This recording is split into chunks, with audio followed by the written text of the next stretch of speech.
Yo, bago ang lahat, ngayon pag-uusapan natin ang malakas na debut ni Jonathan Kuminga sa Atlanta Hawks at ang pagkatalo ng Warriors kontra Pelicans. Alam natin maraming Warriors fans ang nagulat sa performance ni Kuminga. Sabi nga ng iba, parang pinatunayan niya na mali si Steve Kerr sa paglimit ng kanyang minutes dati sa Golden State. Pero bago natin i-discuss si Kuminga, balikan muna natin ang laro ng Warriors versus Pelicans. Natalo ang Golden State Warriors sa New Orleans Pelicans 113-109. Ang Pelicans pinangunahan ni Zion Williamson na may 26 points at 6 rebounds, talaga namang nanguna sa scoring ng home team. Bumalik na rin si DeJounte Murray mula sa Achilles injury. Nagdagdag siya ng 13 points, malaking boost ito sa Pelicans squad. Para sa Warriors, kahit wala sina Stephen Curry at Kristaps Porzingis, tumutok pa rin si DeAnthony Melton at nag-score ng season-high 28 points habang si Moses Moody ay nagbigay ng 24 points. At may part pa rito na nagkasagutan si Quinton Post at Brandon Podziemski dahil sa hindi pagpasa ng bola kay Post. Pero bakit natalo ang Warriors? Una, maaga pa lang natalo na sila sa first quarter 31-19.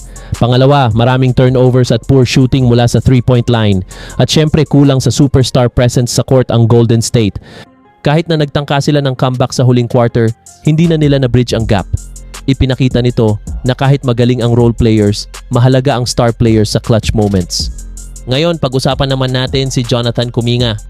Sa kanyang unang laro sa Atlanta Hawks, umiskor siya ng 27 points, 7 rebounds, 4 assists at 2 steals sa 24 minutes lang. Ang efficiency, 9 of 12 sa field at 3 of 4 sa 3. Grabe! Ang pinakamagandang parte, naging instant scoring option siya sa Hawks. Ipinakita niya na kaya niyang maging go-to player kapag binigyan ng pagkakataon.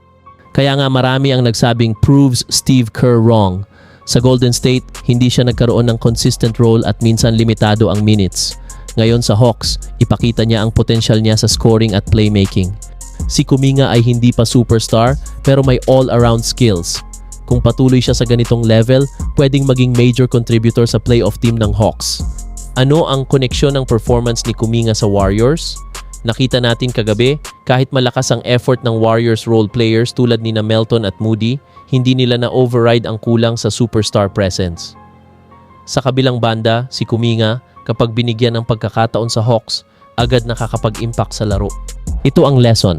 Ang isang player ay dapat ma-optimize sa tamang system.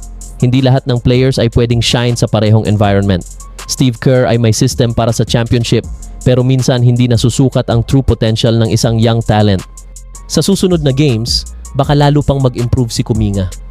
Para sa Warriors, kailangan nilang ma-reassess ang rotation at options para sa mga role players, lalo na kapag wala ang star players.